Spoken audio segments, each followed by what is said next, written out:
Inside Story Uganda, real source of political updates.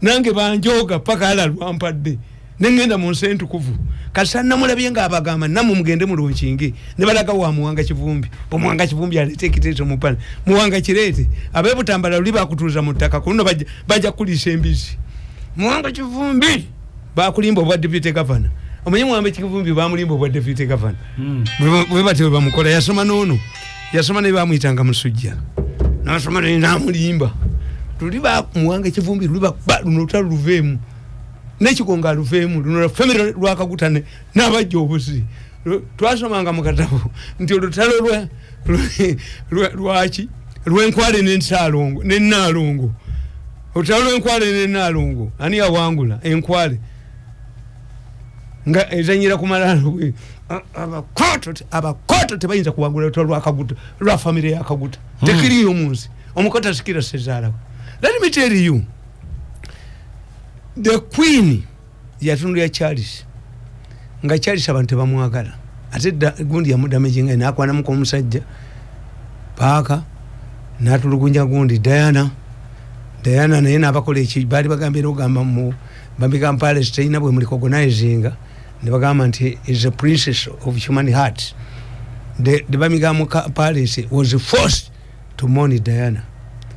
Ne queen yatula n'agamba, in my opinion, omwana wangu ono bwe simuwa Charles nchiwa abazzukulu bali muga yakola ki nenyina n'atamuwa Katonda ye mwana wo gwe yakuwa.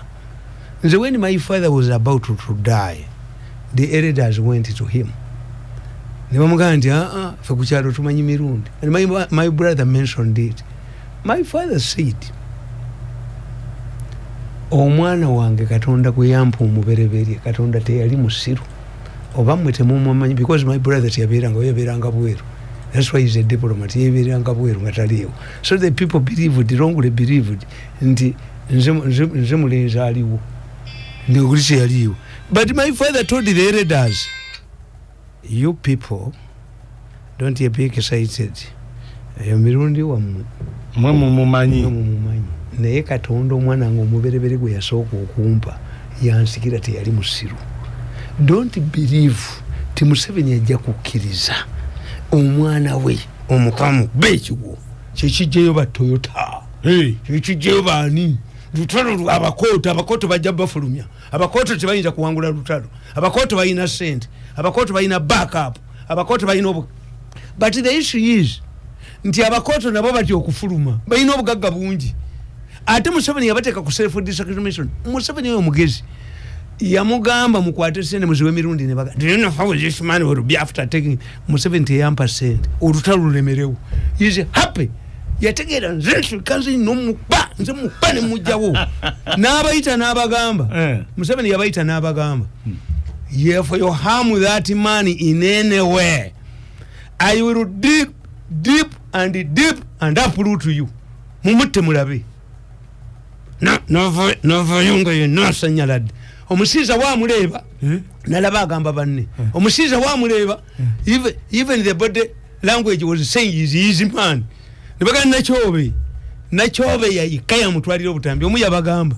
But I've seen the man going transferring the CDs to another modern machine.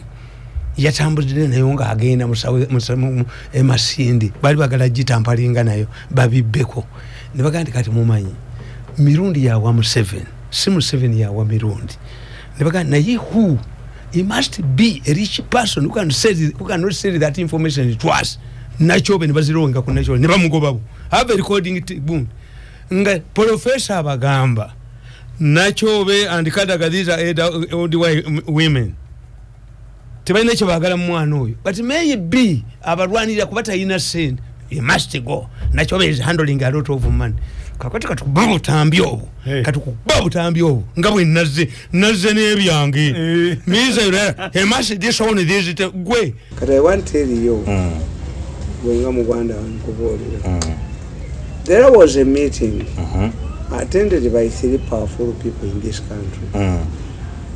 And I want to tell you, one, they explained the source of the insurgents in the country who is attacking the police posts. Liberate ba police nga bazirumba. Yes. Nga batwale mundu. Yes. Meeting ya today. Ne bali feeling the truth about it. Ne bagamba ani akuba police. Ne bagamba nti ono omusajja gwe bayitani kana akasajja kavumanga abantu. Akaliwa. Kagundi. Kaina okutuuka ali. Malema birizi bagenda mujjayo mu komera. Gwe basiba. Avume muhoze. Yes, anti bo baliwoza tibwe bakujoga ate bakujjayo nokola lole endala bakita tabani. So malema biza agenda kujibwayo ekimugisayo kuba nti avuma jeno muhozi. Why? That is silly. The other important thing, you are going to get demonstrations from veterans denouncing Muhozi's candidature. Veterans banazirwana ko. Veterans babakuta bazirwana. Bagana kuba besa mbebya muhozi bamukube teli ku. Abapeyo baikarakasi bakole ki. There is also a possibility of a coup d'etat. Say Tamale, are you sure? Attention kulimba. Tusu esaza tukizo kuyingira ku. Yes. Olonganya gitese. Andi kubolira kugambi. Taifa nalabye ebyuma byange tibirimbangako. Nalabye abantu basatu. But what a chance nyudde ababiri baganye okukiriganya naye. Bagambi omu yagambye nze ndi musuubuzi. Ebintu byamwe ebyo sibirimu. Naye nze kyendaba ng'omulala ali taafu nnyo. Wakati nabaga nti mukamba buli. The first let us not assume the first family is Uganda. And Uganda is not the first family. Yes. Era omusajja ya proposes naga Tamale Mirundi ne Mwenda mubawe sente zaki bagende mu raising abantu for harmony. Ekintu ekyo nekibagamba. Okay. Bobby Wine enkuba gye mukumyemu ne mukuba ne muteeka mu kayumba k'embwa n'akwata power abatta. Ayino kola revenge. Yes. Okay. Emaneke mi nti ono omukanjoze n'anjoga n'atubanyawanya emyaka 24 n'enkwata power tasigaza yaddakajeko mu nyumba. Now obona okwesa so. Yes. Okay. That is human in nature. Yeah, I understand. Kakati mugenda kulaba you are going to see veterans ngabaze ku street nega ababuzi veterans mubawadde ki obadonyo ko buli komu konna omusajja oyo yagambye where are we going to go? Have acquired property, have acquired wealth. Let me tell you what will be the future of our children. Let me tell you when you talk about your children, what about my children? You have suffocated me for 24 years. But I have children. Obalina. Abana bange bojozi n'ojoka n'onya ku mutono nnyolako. Fena tuyina abaana. Nange nina. Nabagamba nti abawesitaana balina tikina ensonga. Tikina ensonga. The people who have been saying that Museveni is a failure, is a audit. This man, we have a father who is very rooted, who is very what cannot be succeeded by a drunkard. Let me tell you, that is his opinion. But yeah, if you ask me about my opinion about this man, where does he come from?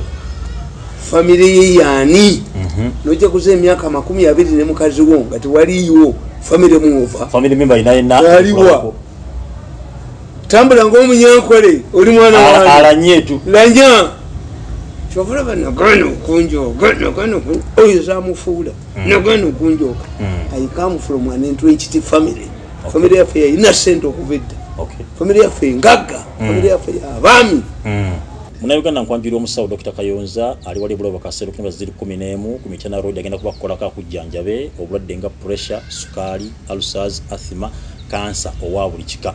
Wagala okuba nti nowona oteredda luddewo oberengo oli mulamu cancer asobola okuba nti awona, pressure ewona, sukali awona, ulcers ziwona. Genda jja Dr. Kayonza aberenga kukolako wali buloba kasero kimba ziri 11 Michana Road yajja kuba musanga mu makaga wenyini wakolera. Enamba y'essimu ogenda kuba mukubirako eri 0701 877 1160701877716 abantu bavudde emitala manya bajja ne bawondera wano kali nawe gendayo asobola nti akola ko soko mukubire kasimu okola appointment naye akweddagala oliwonere ddala musajja yakuuka mu bitundu yabisoma nga ddala binamu n'ebbaluwa ey'obukugu era agendayo asobola okuba nti akujjanjaba muzeeyi tuba tukyali ku nsonga. Let me tell you, my father was a Gombola chief in Muduma. Okay. Was a Gombola chief in Madu. Was a Gombola chief Mumioka. Amagombola tugaita Saba waliwo Saba Gabo. Nilufuna gundi Sabaddu. Nilufuna Mumioka myokere saza. Abaganda bwe bagendanga bakola obwami bwabwe nga gwe tobutegeera nti baba gradinga nga bonna muli bami bamagombolo naye mumyuka kati mumyuka kitegeeza we about to be promoted to social chief. Olinga vice mituba gumu mituba ebiri mituba esatu byabanga birina amakulu mu bamagombolo abo. My father reached to mumyuka empenje mumyuka yali akutte era tuse ku family yona njoka niye ku mutwe onyoko tambula ng'omunyango family yo jimbuliza lanya. That's why I refused. Ono muri tayita kunjoga kunye ku mutwe lwanazala bwe tasobola nakana I am tosobola ata I have the Mirundi flag nze nine linye lya Mirundi ono muri tuniye ku mutwe tunyera ko tuniye ku Mirundi gwe oyenda okumuni yako mzee Tamale. Olwalero ndabo yambadde black ate nga twafunye ekikanga mu nsi ya Uganda. Dr. Paul ndi musajja wa Mbese nabana kumaliriza yegwe nga wakitegedde. Ndi musajja wa Democratic Party. Mr. Mzee Tamale oli munne mu 7 uno yambadde ziruwera na ziyero ate kali DP ogibera mu mpozi ne mzee yaliko mu DP. Let me tell you waliwo ekibayita okusala embalu kirimbagiso kati fa Abaganda Abakatuliki embalu bagikusalira mu DP teri Muganda mu Katuliki. Mzee Tamale embalu ya DP efanana eki andi nkubulya bina byatandikibwawo DP yatandika lukumulira atani mwene eyagitandika bamuyitanga Faaza Mugerwa Joseph Mugerwa Kasolo abana abala the Catholics. Okay. Why? Because the Catholics the issue was religion. If you want to defeat the Anglicans in the Mengo, become Catholics. The Muslims bafuna ekintu kimu singa kakungulu mumwenye ekitiibwa kakungulu ye okuva ku Nukumboko kakungulu yabaddewo nakunyumiza olutalo lw'Abasiraamu nakugamba nti kakungulu bamugamba tajja kusoma kakungulu tumutwala Zanzibar tagenda kusoma Abasiraamu ne bagamba abazungu ne bagamba Zanzibar eriyo obusiraamu bwanna lukalala tujja mutwalayo tumutwala Katumu bagiyita Katomi Katumu nga Baganda bagiyita Katomi ne bagamba nti eriyo obusiraamu bwanna lukalala Abasiraamu bamasheeka ne bagamba nti kwe katasome owaffe tasome webale nnyo atasome ne bagamba nti agenda asomere Ebuddo King's College eri omukulembeze eri headmaster w'Ebuddo n'abagamba if this man comes here this school will purposely made for Anglicans leaders must convert obade kundi yakola ki nirule yasalidde. This is why my mother teyasoma bamama wange tebasoma why taata waabwe Alajabu yabagana okugenda okusoma lwaki nti anti bajja kubakyusa yajja bakonverting Abasiraamu baali balina amasomero anti lumeya so nga bogenda amasomero gali olina okudda mu ddiini olina okudda mu ddiini kyebasiramu atubasomesanga nnyo baana mu mabigeeyo naye baafunamu why omusiraamu abaana be tebasoma but mu kifo kyokugenda mu ssomero bayingira business. Kituufu nadda mu makanika nabadda mu kutema ennyama nabadda mu busuubuzi gwabika okima Juma asala ennyama Juma. The Muslims were good cooks. Nga wotereza Abasiraamu muli emmere ewoomu up to today. Kituufu ekyo bafumbi balungi kakati nkugamba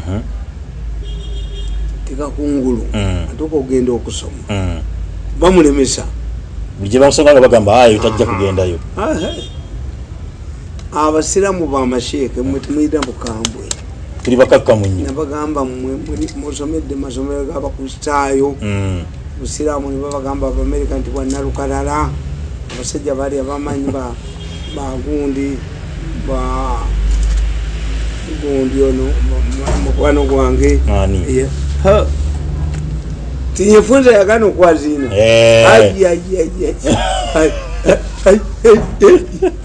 bateekawo omuzindalo naddukayo temukyaliwo yimaamu kasozi sente zamamalamu yimaamu kasozi gundi yabagamba tinyefunza temumpoganira ngaazimbye enyumba ate amaka gange galiranyiwa tinyefunza ebintu bino ebisinga obungi bwenabanga mpita waawo nga mpite egendi samanyako nange ndifunawo property ey'amaanyi I'm one of the richest people there kakati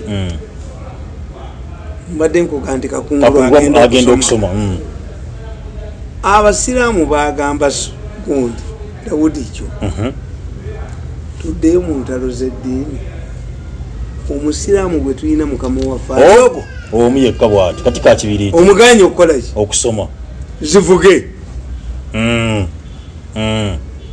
Dawudi kiwa n'ayita omungereza e Buddo n'atuula n'abasiraamu one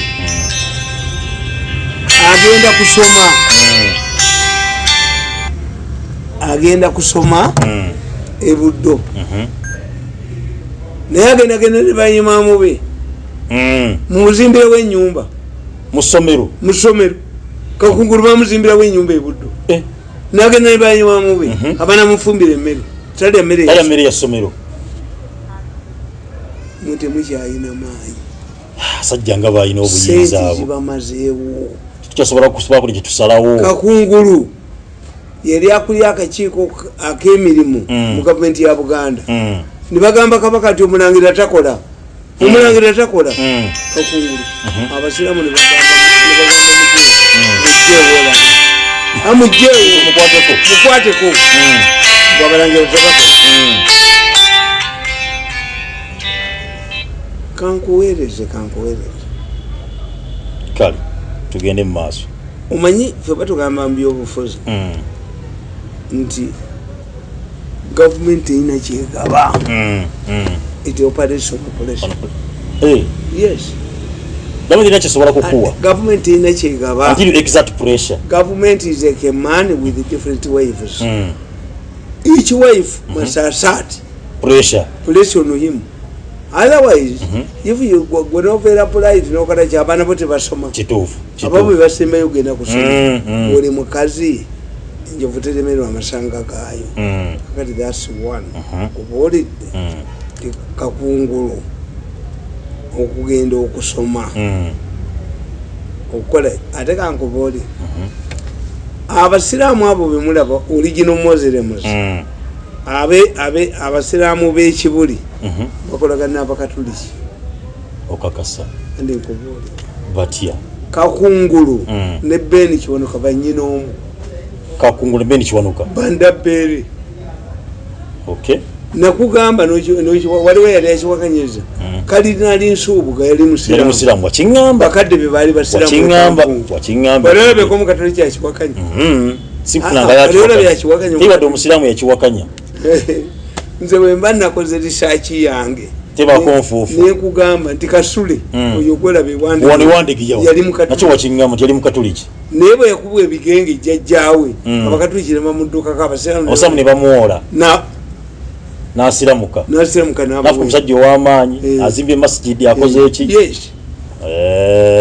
kakati nkugamba ti BMK obugagga bwe bugenzi tebulazeewa obugagga bwa BMK bwagenzi bulazeewa abaana bantumidde abaana ne mbagamba kitammwe yali mukwano gwange nnyo abaana balina gye baagaba enguzi ya biliyoni 10 babawa oluguudo biliyoni 10 lubaavuwazizza nga banonya contract yes balina company BMK yalina ebyuma nga bagala kuba era nze nagendangayo nze kankubulire BMK buli myezi ebiri yampanga essuuti. BMK nga yampa okulyanga emmere ewuwe. Nze tamwe tugende mpola mpola. Abana bagala kukola luguulo basaba contract ekola. Nkugambye yayina kampuni ye ebimu ebyo. Kati abaana babatega nga kitabu afudde. Nti mulete enguzi ya bilioni 10 tubawe contract. Tubawe contract baje bamye. Mama. Bilioni 10 zagenze. Wagala ko. Mono mu Uganda. Embula afudde. Ebyo babitutte. Kitaka bamututte. BMK bamumazeewo. BMK yaweddewo. Ekiri mu Uganda. Nenga nze BMK abadde yampa egundi okujjanga y'amasuuti. Ewuwe. Buli myezi eki. Ngofune suuti. Anti kankubule BMK na muyamba. BMK twandadikira eri nga tetunazimba wano. Era nze Katonda nkoze bubi. Baba ne bakatogule nabeera nabo. Naye nze si muntu wa ssente. Bonna bakugenzeeko. Bonna. Naye kati sigagawadde ngabo. No. Era kakati ekikubya Katongole, ekikubya gundi, ekikubya ow'ekibuli, kulonda kw'abasiraamu nti muppi. Ensonga amanye ebyobusira abanye ebyakatongole y'ekigongo. Ensonga erimu nno obuzibu. Ssente zaafuna president yalirizinga ssente. Naye ssente zirabikiddwako wadde ekiki ezikoze ez'okulonda ku busiraamu. Kyekimu kyensonga eri awo nze Tamale ensonga eyo ngazi. Nze obutagimalayo. Omanye yatandika ebyokulonda ebyo yali Kamulegeya. Ani yatuma Kamulegeya? Obedi Kamulegeya. Museveni abamulwanyisa bali mu nyumba ye. Babadde bayina omusango. Bataddeyo bilioni 5 kakati milioni za dola 5 kati babasaba 3.5 mukubbo okwo ke babbye kati basigaza milioni za dola 17. Kyobula mu Kampala very ate tebayinza kuwangula mukoza bayina ko data. Yes. Kati Kamulege yeyejja ne mufuti ne baleeta ekyokulonda. Tuzo ne basingana president. Bali sente. Banonye sente. Kamulege ya buli womulaba n'oyo mufuti. Let me tell you. How do you get money from a Mukafiri family, a Mukafiri government to help you abasiramu okwerondera? Statement gyokoze ogitegedde. Singa abasiramu mu Uganda baagala okulonda Nasifu omumanyi Dr. Nasif, yes. Omanyi Dr. Kisule Ahmadi omanyondo gwe babadde babbye kati advisor gwe batutte abasiramu mu Saudi Arabia tulina abasiramu babika bina one Abahamadiya, yes. Ahmad abasiramu bagamba Abahamadiya ti Ahmada buli myaka 10 wajjawo nabbi omulala tikakati Ahmad yaliko tuyina abasuni be ba Iran abagamba nti Nabbi Muhammad ekizibu kye bikibere yes si yali okubeera nabbi yali Ali walowoleza mu Ali ate ne wabeerawo abasuni wa Saudi Arabia. Do you believe if we are going to have a function in Uganda involving the Catholic Church, where do we go? Vatican. Whichiri. Why do you think that the money to organize Islamic elections must come from government? Mbutuufu nange ng'omusiraamu kimmazeemu amaanyi nze Tamale wabanga sokola analysis ng'eyo ekibuli tebali abasiramu tuddukira mu gavumenti okufuna ensimbi zitereza ensonga zaffe kabukedde kakuba kakungulu ku ssente zaani tikakungulu ne bw'anaayogera is not honest. Abasiraamu tuddukiddewo mu kafiiri atuwe ssente zitereza ensonga zaffe. Who pays the pike controls the tune. Bw'atuwa ssente genda tukontrolinga luye badde Libya ne Nasif. Saudi Arabia can give you money. We know muzikiti ogw'amaanyi ennyo. Ani yaguzimba? Gavumenti ya Uganda yazimba muzikiti? No. Gavumenti ya Uganda yabazimbira omuzikiti? How can you talk about government interference in the future if the government can give you money to organize your elections? What if government plans abakafiri? Tetukyalinga abasajja boyogeddeko bali abatukulembera. Balinanga amanyi nga basalawo. Obusini bwaffe bufuuse yegeyege. Anti mwagala tuli ku ssente. Nti president wa Uganda nga Kalisa afudde omusajja ow'amaanyi ennyo akikirwa Nakalema. Omukazi atuuka kujeneza Nakalema n'akikira Museveni kubanga Kalisa ono omuto ayagala ssente akola wa Nakalema omanyi nti mu kiseera ekyo kaliiso oyo Sheikh Anas afudde yes Dr. afudde ne basina atushikire government nabanga mu kyalo si kigongo naye akiikiridde gavumenti nakalema atatuuka na kujeneza wasu yali badaja timukwaya ndi mukyaliwo mwina mukwaya mwina kigongo ira mzee Tamale watu abasiramu tukyaliwo mukyaliwo mmwe anti muli baganda bange muli bakojja aba tukyaliwo ganda tukyaliwo abasiramu tukyaliwo mu family ya ba Christians fe batono nakugamba jjo muganda wange gundi sali ya abadde wamanyi ebutabukawo nga nabina abiyina ebyange waliwo abutatifu kigundu nga naye abiyina leka nawe tubadde basatu ababiyina bakikumiza eggwanga kati nasigaliza bomu abutatifu kigundu swaibu sali bunanga balina swaibu sali abadde ayina abaana 8 ansinze abaana 10 ate ansinze emyaka wane ebutabuka wano ekinano nokiweza family yaffe yemu abutatifu kigundu swaibu sali nange fena tubadde tuyina gali agayugulye agadudumya ensi amanyi agadudumya ensi yabadde ayina 8 nazaalibwa 25 November 1958 kulwokuna luno wiiki Lockdown bujafula kutano basi tugenda jikwatirawo omanyize ebintu ebyo abaana bange batera obinteekamu naye sibigenda mu lwaki kati mama ngaddamu okulumu ebisa waliwo omulabi waffe atugobera ku mudomo eyambuuza n'ogamba nti mzee Tamale balina kyayagala asabe olwaliro kati wuno kwali birthday egenda kutuuka balimba jangu anakumba ngawo wagamba nti oyagala mzee Tamale birthday ye etuuse nekyengenda okukola kiri kimu ngenda kutwala ewaffe nkulaga oluzi mama ngero yavaako nga banzaala nkulaga ekitooke ekyagana okula nkulage wasikira ne father ekirevu nkulaga ettogero my twin sister olunaku lwe nazaalibwa oli mulongo ndi mulongo olunaku lwe nazaalibwa maama wange abanzija ku kitooke ekyo yava Naalongo kukima amazzi abanzija ku kitooke ennyumba yaffe yali yakapooki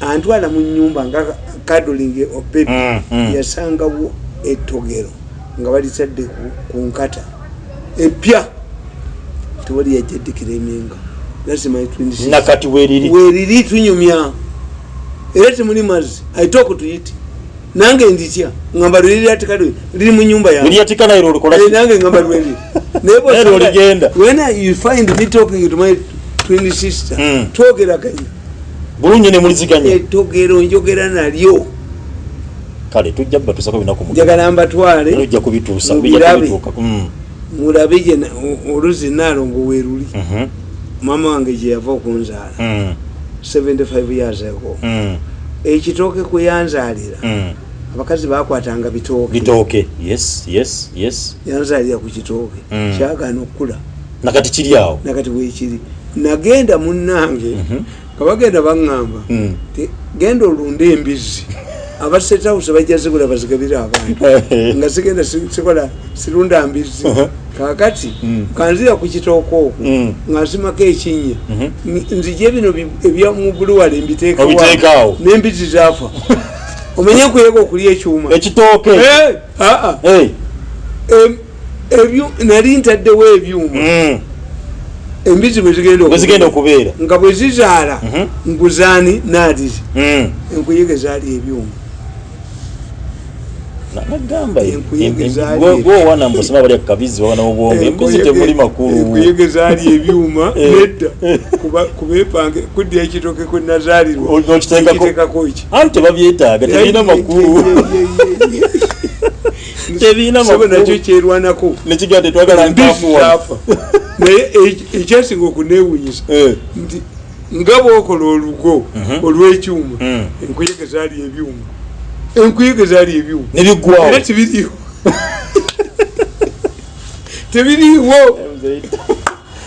Tamale mutuufu olabye edduniya eno anti nti ebintu byange byamaanyi nnyo siga tebizaagala naye okuddira ekitooke kino wazaalibwa wenazaalibwa otekewo ebintu byo bino ebya buluwali nga nzirunze okuzirunda tekyali kibi naye Bwenkroachinga ku kitooke kino. Ekitooke kino kyekyakuba embizi ziri ne olugo olw'ebyuma meto enkuyegeza ziri.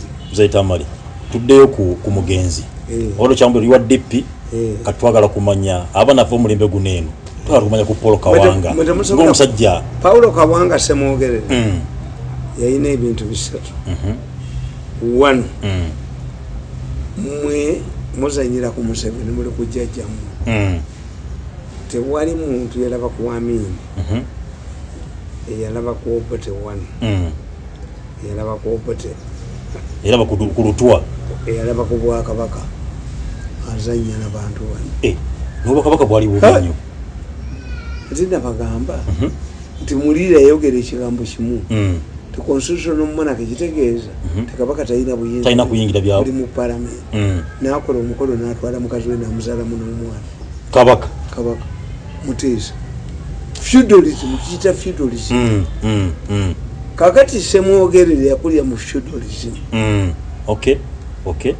Tibotulya omukazi yakulira ku mutamiivu baawe nga mutamiivu tagiwenga naye mu public kuba amukubirawo kituufu amukuba ng'ensi eraba fe abatujooga bamanyi muyomba buyombi ne mwire okay naye nga kikulumi because you fear the public okedda ajja kuwandiikako kituufu kati this was not the case kati Ssemwogerere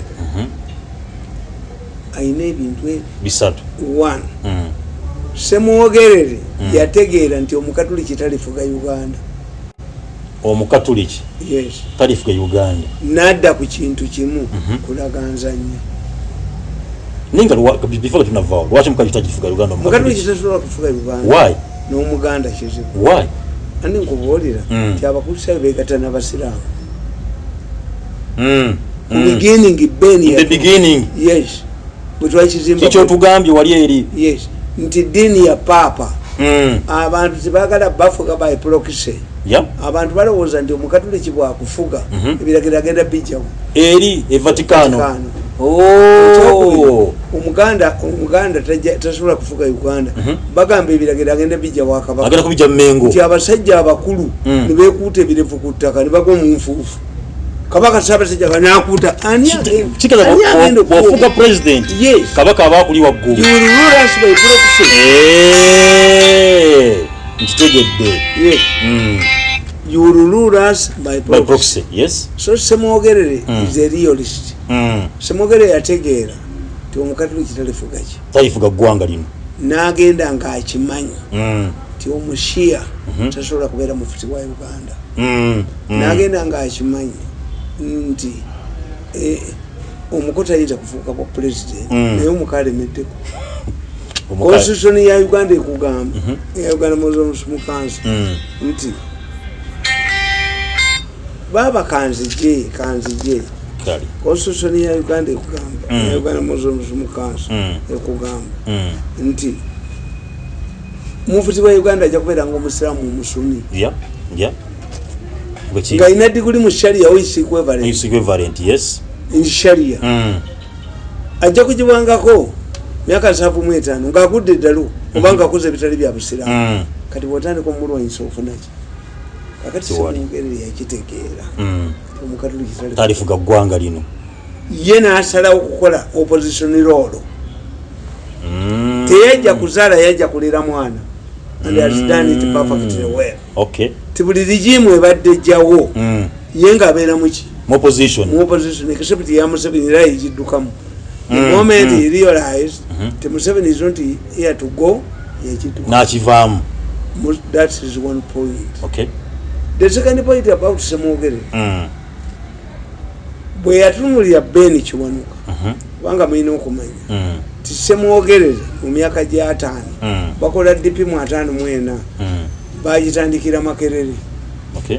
Joseph bamitanga Faza, Joseph Mugerwa, aliwo Kasolo, aliwani.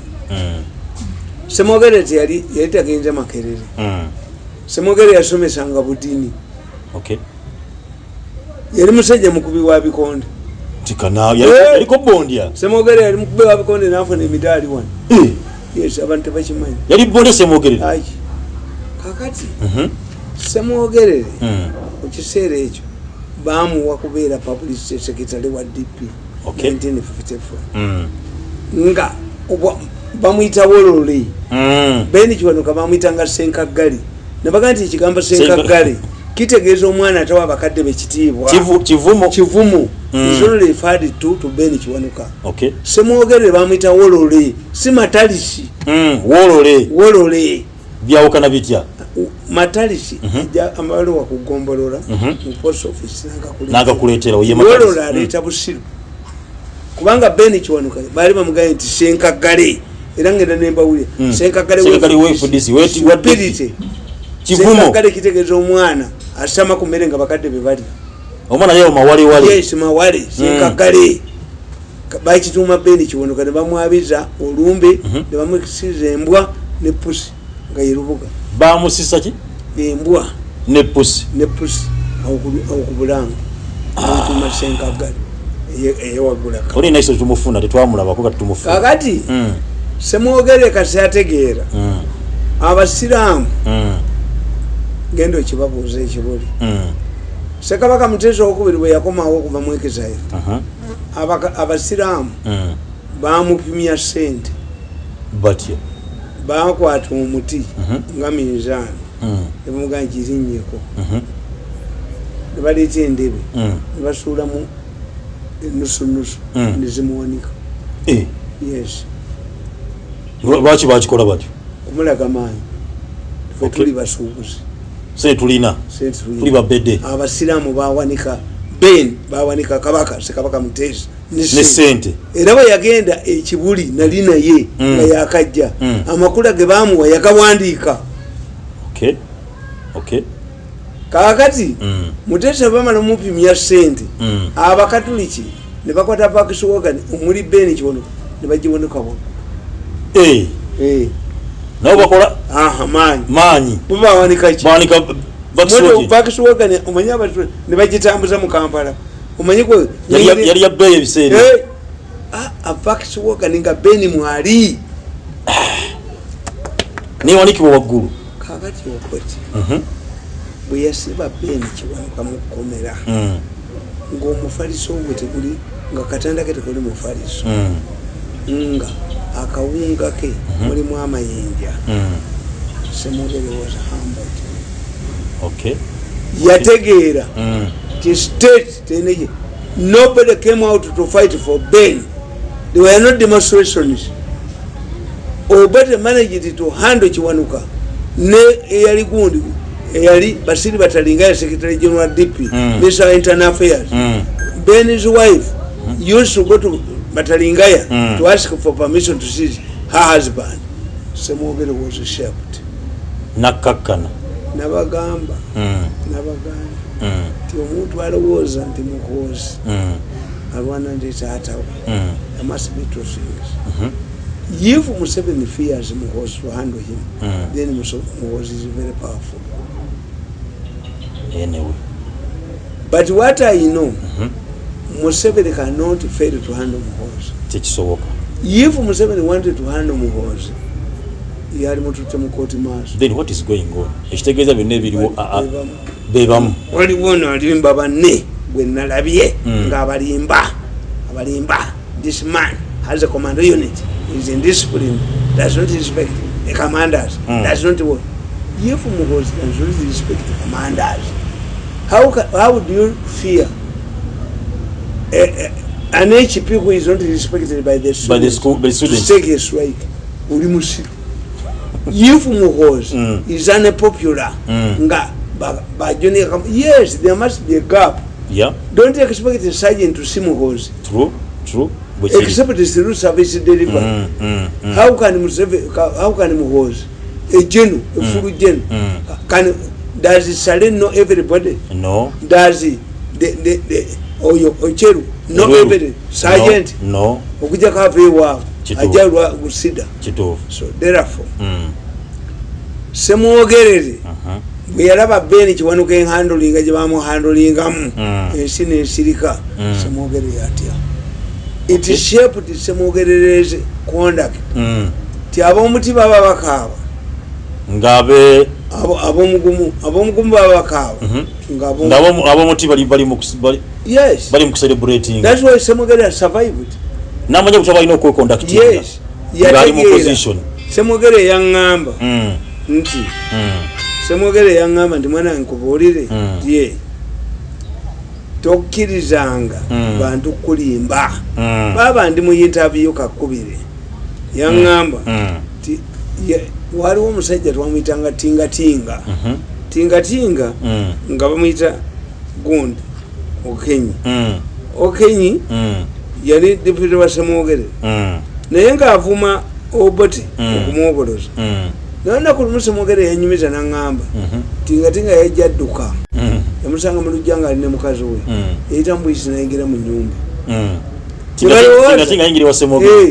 ti omusajja agudde mu kidumusi agenze kweyamba Ssemwogerere alinda nga yekwese bamunoonya Kayiira yadduka buddusi so Kayiira azidde netebeera kaani yekalakasa Ben's arrest nekubulako yekalakasa shepu ti Ssemwogerere tibino byonna byetwogerera bwere kati akamutabazi kamabitizi kabaddeyo kati bano bagadde bakajjeyo omugagga Ssebuufu atavanga ku TV webale nnyo bamukutte ne bamusiba ensine amawulire gaabwe ne Mirundi ne bomukeera ku makya n'omusiba kati ensi sigala etambula kakati kano akasajja kabukedde kano kakulu byani akamanyi ani ayogera kano kakabusenga ani akyakamanyi so Ssemwogerere was chef ensi kasita omala okuva ku map ne bakwata ne bakusiba tewali agenda kulwanirira kituufu biba biwedde.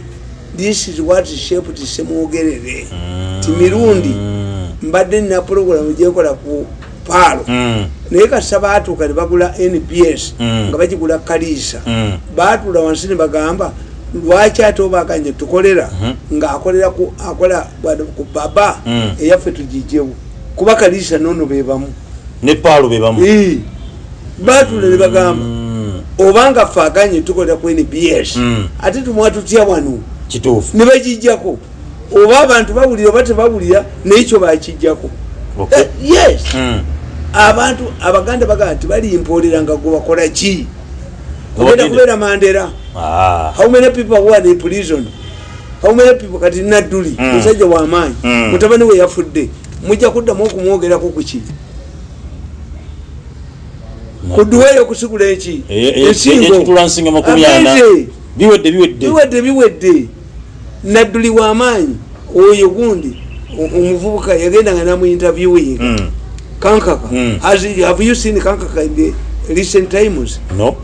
So fetubibala bwe bakwatako nedda Museveni kane put in the prison isine kwerabira mzitamene basobola okukusiba yes nebikoma nota wadde agenda kuba okwekalakasa Nzemba yamba timbuga namuyamba ono kitata Nzemba yamba ono si papa Nzemba yamba but if I'm put in prison within 2 weeks biba biwedde babisigadde mu family nga batandika okuba busajja obwo ku ssimu yali ayitiridde abana twepangirako wano akati Ssemwogerere yakitegeera. That's what I know. Okay. I cannot, there is no story worth my life. I agitate for you but I come in not to go mbatta tambatta bakoze buli kimu kyonna ekisoboka but don't rely on people. Okay. Lulebe ekalakasa binayisa n'abaganda nti Abaganda binyeebwa bijja kukka tebyakka. By the time binayisa left okumuwamba yali amaze okukatifatinga political power base. Omwana afiirwa maama we n'afiirwa maama we nga muto n'afiirwa baby n'afiirwa amuyonsa yafuuka nyina kituufu. At times they tell them at an old age you see maama wo. So Ssemwogerere was shaped by the fact that Ssemwogerere yaliko mu mmotoka ng'ali mu mmotoka obwakabaka ikaka tebwagala DP Ssemwogerere yabakabaka muteesa n'Obote nga bali wamu n'alaba nga obwakabaka bukubiddwa nga tewali mukanda akubye essasi. Yes Ssemwogerere ekitukoze obubi tawandiise ebitabo naye nze yaŋŋamba Ssemwogerere yaŋŋamba nti omusajja twali ggulu nga bagenza omukwata n'agamba jeno omusajja yagenda omukwata bali lieutenant obaani omukyole namugatuula awo namuganda naye gwe kankubuulire ngenda kubuulira ekintu kyenabuulira omuserikale yajja okunkwata mu 69 namugamba olaba yabakyoli abakadde mumaje abakyoli abakadde mwetokezo tebalimu mwebali mu polisi tebalimu mwebali lumba ekyolubalya kubakozesa kakikugambe mukyoli yatambula nagenda Ssemwogerere yaŋŋamba nti tesinza kukkiriza kuwaayo bantu babatte nfune pawa ndibakolera ki abaana baabo abafudde naŋŋamba kati mukwano gu abeeruwera abakoleddeki